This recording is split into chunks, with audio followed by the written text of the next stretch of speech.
வணக்கம் குரு ஜோதிடம் சேனல் நேர்களே, நான் உங்கள் அன்பான சயின்டிபிக் வேதிக் அஸ்ட்ராலஜர் அஸ்ட்ரோரஞ்சி பேசுகிறேன். நல்லது நினைப்போம், நல்லதே நடந்த. இந்த வீடியோல பாத்தீங்கன்னா துலாம் ராசிக்கு டிசம்பர் 2024 மாத ஆண்டின் இறுதியான மாதமான 31 நாட்கள் நிறைந்த டிசம்பர் மாதம் எத்தகைய ஒரு பலாபலன்கள் நிறைந்த ஒரு மாதமாக துலாம் ராசிக்காரர்கள் இருக்க போகிறதுங்கிறது நம்ம பார்க்க போறோம்.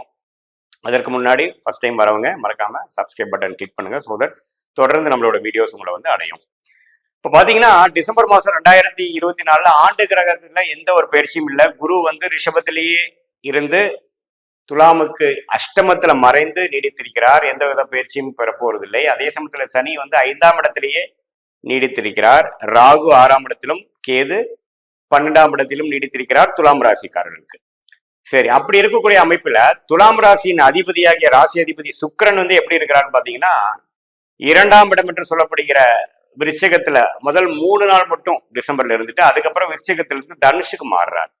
அதாவது 3ஆம் இடத்துக்கு குருவின் வீட்டுக்கு மாறுறார். ஸோ இது எப்படின்னா ஒரு சுமாரான ஒரு விஷயங்கள் வந்து இதுவரை கொஞ்சம் வேகமா நடந்துட்டு இருந்த விஷயங்கள் அடுத்த லெவலுக்கு கொண்டு போலான்னு நீங்க ட்ரை பண்றப்போ கொஞ்சம் ஸ்லோ டவுன் ஆகக்கூடிய அமைப்புகள் கொடுக்கக்கூடிய அமைப்பு தான் இந்த ராசி அதிபதி 3ஆம் இடத்துல போய் மறைவது. அது குருவோட வீட்டுக்கு போகுது. குருவோட வீடு நம்ம நல்ல வீடா இருந்தாலும் சுபத்துவமான வீடா இருந்தாலும் சுக்கிரன் வந்து அந்த குருவோட வீடு போகும்போது 3ல இருந்து 2ஆம் இடம் 8ஆம் இடத்துல இருக்கக்கூடிய ஆக்சஸ்ல இருந்து 3ஆம் இடம் போகும்பொழுது பண விஷயத்துல எதிர்பார்க்கக்கூடிய பண விஷயங்கள் வந்து சேர்றதுக்கு லேட் ஆகும். இன்கம் ரைஸ் ஆகுறதுக்கு, நீங்க ஒரு ப்ரொமோஷனுக்காக வெயிட் பண்ணிட்டு இருக்கீங்க அல்லது ஒரு இன்சென்டிவ்காக வெயிட் பண்ணிட்டு இருக்கிறீங்களா, கொஞ்சம் லேட் ஆகக்கூடிய அமைப்புகள் துலாம் ராசிக்காரர்கள் ஃபீல் பண்ணுவீங்க. அதே சமயத்துல சூரியனே பாத்தீங்கன்னா நீடித்து வந்து 2ஆம் இடத்துல இருந்து டிசம்பர் 16ஆம் தேதி தான் 3ஆம் இடத்துக்கு வர்றார். ஸோ டிசம்பர் 16ஆம் தேதி வரைக்கும் சூரியன் இருந்து ஓரளவுக்கு சில நன்மைகள் கொடுக்கிறார் ரிஷிகத்துல, நட்பு வீட்டுல. அதே சமயத்துல புதன் நல்ல யோகமான கிரகமாகிய துலாம் ராசிக்கு யோகத்தை கொடுக்கக்கூடிய தர்ம கர்ப்பாதி யோகத்தை பெறக்கூடிய அந்த புதன் பாத்தீங்கன்னா சுக்கிரனுடைய 2ஆம் இடத்துல இருக்கிறார். ஸோ நவம்பர் வரைக்கும் இருந்தா, அதே சமயத்தில் டிசம்பர்லயும் இருக்கிறார். 90 நாட்கள் புதன் வந்து வக்ர ரீதியாகவும் நேர்கதியாகவும் விருச்சிகத்திலேயே இருக்கக்கூடிய அமைப்புகள் வருகிறது. குருவின் பார்வையில் இருக்கிறார். ஸோ படிப்பு ரிலேட்டடான விஷயங்கள், அக்கௌண்ட்ஸ், சாஃப்ட்வேர், ஐடி துறையில இருக்கிறவங்க, சோசியல் மீடியா துறையில இருக்கிறவங்க, படம் இயக்கக்கூடிய விஷயங்கள், ப்ரொடக்ஷன், கிரியேட்டிவ் ஒர்க்ல இருக்கிறவங்களுக்குலாம் நல்ல மேன்மையான பலன்கள் பெறக்கூடிய அமைப்பு துலாம் ராசிக்காரர்களுக்கு உண்டு. குறிப்பா சொல்ல போனா புதன் தசை நடக்கிறவங்க அவங்களுக்குலாம் வந்து மேன்மையான ஒரு விஷயம் கண்டிப்பா பார்ப்பீங்க. ஏன்னா குருவோட பார்வையில, நேர்கூடிய பார்வையில 2ஆம் இடத்துல இருந்து 8ஆம் இடத்தை பார்ப்பது பண விஷயத்துக்கு நல்ல விஷயமா இருக்கும். பட் ராசி அதிபதி 3ஆம் இடத்துக்கு மாறுவதனால கொஞ்சம் நம்மளுடைய முயற்சிகள்ல கொஞ்சம் தோய்வாகி சில விஷயங்கள் வந்ததுக்கு அப்புறம் அடுத்த கட்ட நடவடிக்கை பண்ணலாங்கிற மாதிரி சில முயற்சிகள்ல வந்து ஒரு தாமதங்கள் வரக்கூடிய அமைப்புகள் இருக்குன்னு நான் முதலே சொல்லியிருக்கேன். செவ்வாய் பாத்தீங்கன்னா நீடித்து பாத்தீங்கன்னா 10ஆம் வீட்டிலேயே இருக்கிறார். நீச்சமா இருந்தாலும் பரவாயில்லை, 10ஆம் இடத்துல இருக்கிறது சிறப்பு. ஸோ கொஞ்சம் முயற்சிகள் எடுக்கிறது, சில உத்வேகமான சில வேலைகள் செய்யக்கூடியது, தொழில் விஷயத்துல முயற்சி எடுக்கிறது, வேலையில் இருக்கிறவங்க பார்த்தீங்கன்னா ஒரு அடுத்த லெவல் ஆஃப் ஒரு ப்ரொமோஷனோ எதுக்கோ போருக்கு கொஞ்சம் உத்வேகமாக உழைக்கிறது, அது மாதிரி சில விஷயங்கள்லாம் நீடித்து கொடுக்கக்கூடிய அமைப்புகள் இருக்கு. செவ்வாய் பார்த்தீங்கன்னா கடகத்திலே நீடித்து டிசம்பர் மாதம் முழுவதும் இருக்கிறார். ஸோ துலாம் ராசிக்கு பார்த்தீங்கன்னா நல்ல அமைப்பு தான். ஏன்னா ராஜோகாதிபதி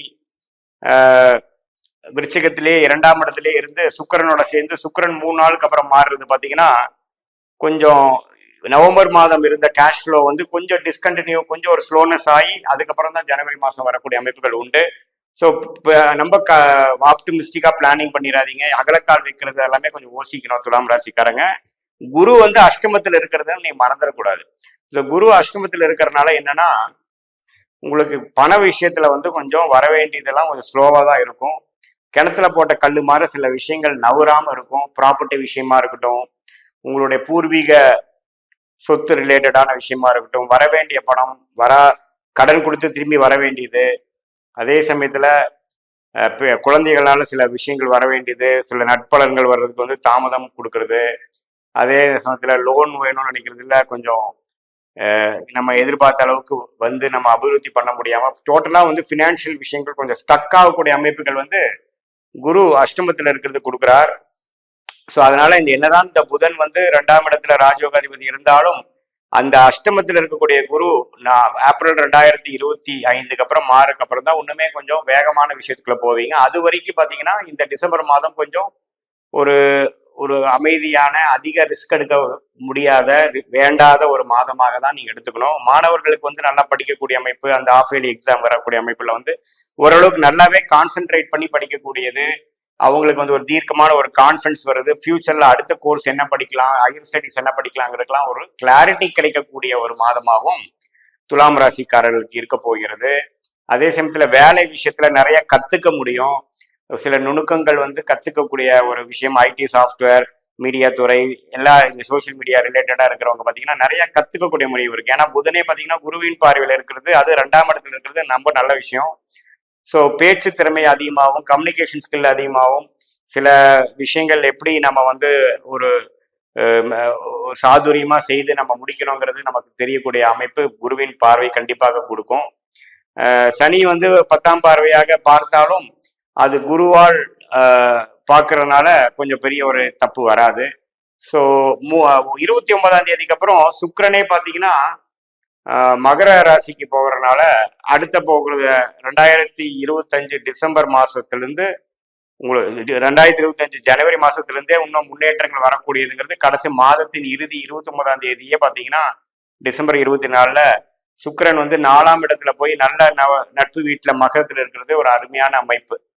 ஸோ அதுக்கு வேணுங்கிற ஒரு ஃபவுண்டேஷன் கொடுக்கக்கூடிய அமைப்பாகவும், கொஞ்சம் ஒரு நிதானமும் பொறுத்திருந்து போகிறதும், பெரிய ரிஸ்க் எடுக்க தேவையில்லாத ஒரு மாதமாக தான் டிசம்பர் மாதம் வந்து துலாம் ராசிக்காரர்கள் இருக்கு.